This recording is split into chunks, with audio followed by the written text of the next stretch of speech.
We're going to talk about winter birding, and there's a big Christmas count coming up. Joining us today, familiar face, Wildlife Communication Specialist, Ohio Division of Wildlife, Schott. And thanks for coming. Yeah, thanks for having me again. Okay, so people think in the wintertime, oh, I can't go outside, I can't do anything. But let's talk about birding in the wintertime. It's a good time, isn't it? It's an awesome time. You know, everything out there looks a little dreary. There might be snow on the ground, and there's no colorful leaves, but there's a lot of colorful birds to look at. So it's one of my favorite times to go out and look at our birds. And just bundle up, right? I mean, you can walk around and find them, or just stay at home maybe too, right? Yeah, you can start by just looking out your window and looking at some of our backyard birds, is what I like to call them. I brought a couple with me here today. Yeah. One of my favorites that is a winter visitor, specifically in the winter, that visits a lot of bird feeders is this guy right here, our dark-eyed junco.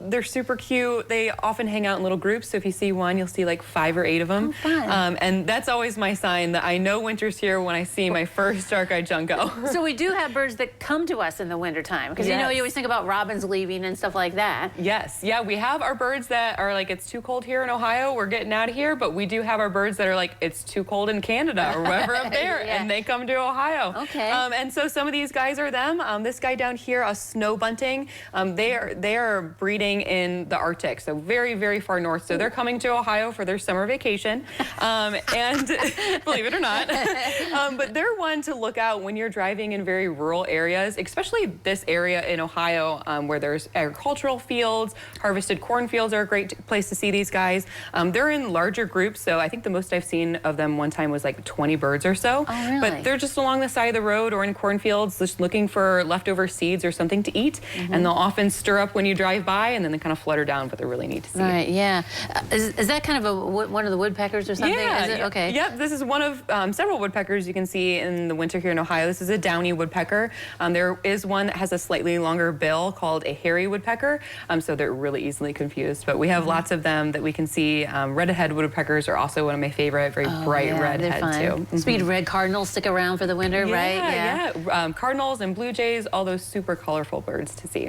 Yeah, all right, so we have some birds to look at. So binoculars, I mean, what's the best way when they're maybe far away and you want to stay inside, or, you know, inside your car or something? Yeah, if you want to go out, go for a walk on a nicer day and visit a wildlife area or state park or something, you can just pick up a pair of binoculars and familiarize yourself with them, but just kind of getting started going out there and giving yourself the opportunity is helpful. You can make it as easy or as complicated as you want to. Just a simple pair of binoculars and an easy field guide is enough to get you started. There's a lot of great identification apps that you can download on your phone too.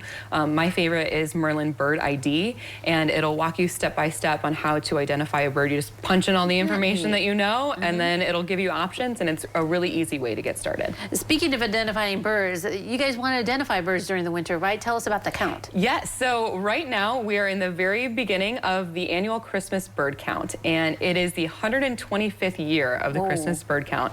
It's actually the longest running citizen science data collection that we have here in Ohio, the nation, and also in Canada.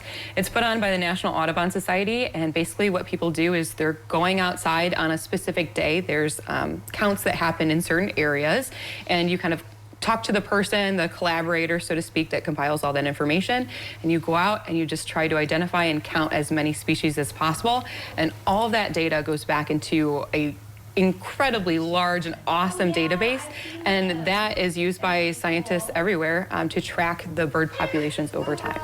Right, because we want to know if we have less birds, or, you know, the population's growing, that kind of thing. I mean, why is that important? Yeah, it's really important for conservation when we're looking at birds. Some of these guys are dependent on grassland areas, other ones need woodland areas or wetland areas, and we can kind of see what's happening with our habitat and where these birds are more in need by looking at their long-term trends. A year-to-year trend is really important, and to know about specific individuals and where they're going is important, but when we're talking about this really large data set that is decades and decades long, is really helpful for conservation, and it's really only possible by just the average person. The community science is the only way that we're able to get that information. So if you want to try it, we got the information on the screen, christmasbirdcount.org. You get yourself organized and sign up and whatever, and I mean, You could try, right? Even if it's your first year. Exactly. And one of the best things about this is it's a great time to get started because oftentimes you'll go up, there's a group of really friendly, enthusiastic people, and they can pair you up with an expert and they can teach you so many things. I've been doing this for so long, and every year I always learn something new from somebody who knows something about birds. So it's an awesome time to get out there. All right. And again, it's okay to set up a bird feeder, right? And watch the birds from your home. A great way to get started, definitely. Right, very good. Well, Sarah, thanks for coming today. Yeah, thanks for having me. All right, don't go away. We'll take a look at the weather forecast next.